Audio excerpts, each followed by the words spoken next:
Welcome back everyone to NRL Fantasy Analysis. We're just going to go through a little video here talking about our interchange and reserves and the guys I think you should play, and probably in a little bit of an order, because I've had a lot of questions, a lot of comments at the moment in all of the Discords, the YouTube comments and everything, asking who we should play in certain spots. And I agree, it's actually really difficult this week. Majority of players, majority of coaches have a full 8 on their interchange and emergencies this week, which makes it a little bit tougher to actually select those. So I've kind of moved those types of players onto my interchange and emergencies now instead of in the starting side. There's 2 other guys that I don't have currently in the head-to-head team that will need to add into this grouping as well, in Taylor May and Talatau Gula as well. So we'll speak about them in a second, but up top, like Randall and Starling, I just couldn't move out, so they're locks. Like, you definitely pop them in your team. If we're looking at these guys here, I think May would be number 3. I'd pop him into that section there as like your first choice out of that kind of selection.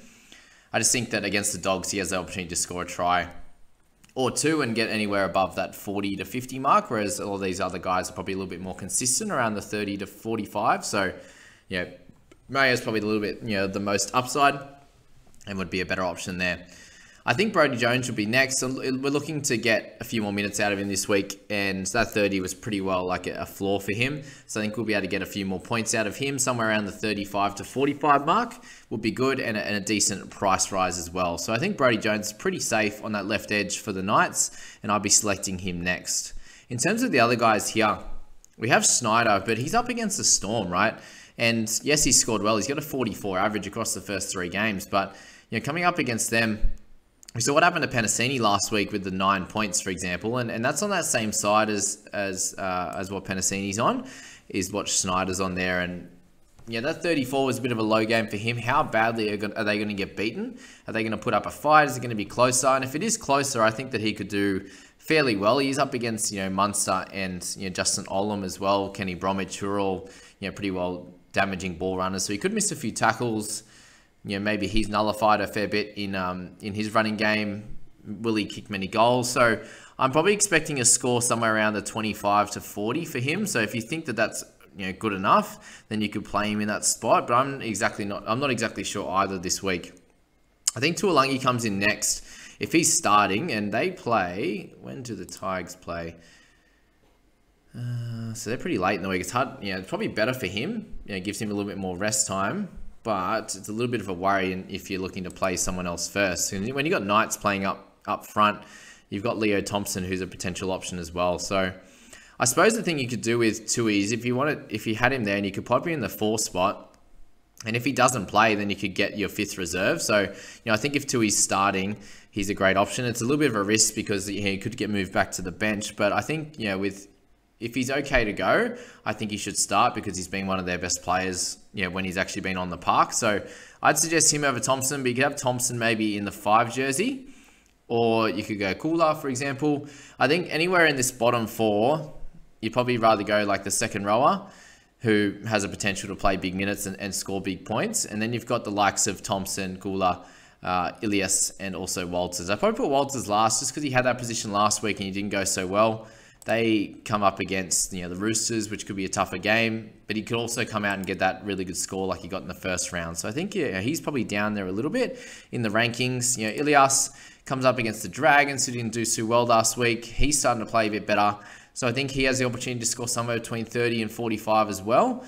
And, Thompson had his 25, but he got that decent minutes, compared to what he got in the first few weeks, and he just didn't score as well this time. He's averaging 30 and a half, which includes a 15 and a 25. So he's had 2 decent scores, and I think he could get up in the 30s again. So, there's a lot to talk about there. Kula as well, who we haven't spoken about yet, down at 220k. He is obviously going to score okay, but we're not exactly sure how much it's going to be, right? Because he's, wherever he is, 220... There he is, Kula. So he had obviously, 32 last week. Played the centers. There's a chance he scores and plays in the centers again. We're not exactly sure how he's going to go in the fullback position either. Up against Newcastle, who is going to be a pretty tight game for them. I don't see them absolutely dominating. So that's something to think about with Talatau there. But overall, like him and the Tui, Thompson, Ilias, and Walters, almost even Schneider. I think I could put them all in a similar ilk as to how they're going to be scoring. And it's probably, you can see a lot of 25s to 30 odds here.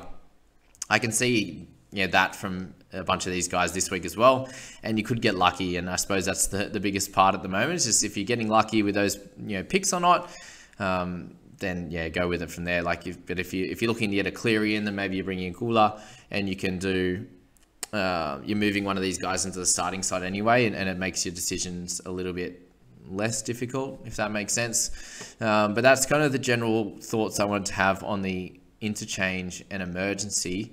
And I suppose the other thing we haven't spoken about was how my team went last week in the head-to-head. So that's an interesting one to think about again. So sitting first in all the leagues except the Phantom Broncos. So 7th there. That means I've probably lost again. A little bit further. I don't think we spoke about how people went in my league as well. So we better jump in and check that out.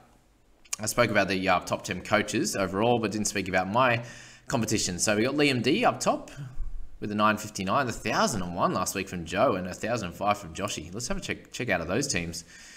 Really awesome pickups there from Moses, 82. I suppose there's nothing crazy. Hey, so you're only you can tell guys that even having Bird and these types of players, you can still get big scores. If you're missing out on those those 20s types of scores, which this team did, then you can get 1,000 pretty comfortably. So well done to Joe. And then we've got Liam sitting at 7th overall. So really good to see from these guys. You got Ryan. Let's just do some shout outs here. Jacob in 4th. So Thurlow in 5th. Joshy in 6th. Cullen 7th. Keegan in 8th.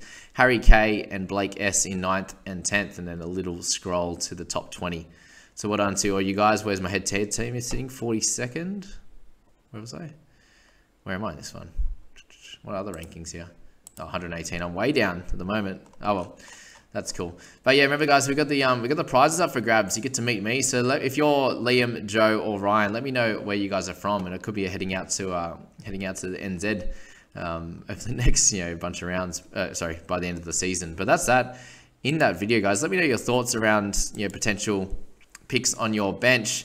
If there's anyone else I missed that you'd like me to run over the next couple of days, that would be ideal also. And if there's any questions you need me to answer, pop them in the Discord group and I'll get to them as quickly as I can. But as always, just make sure you're checking all the videos that I pop out each day, and hopefully that will help you out. But anyway, guys, hope you enjoyed it. See you later.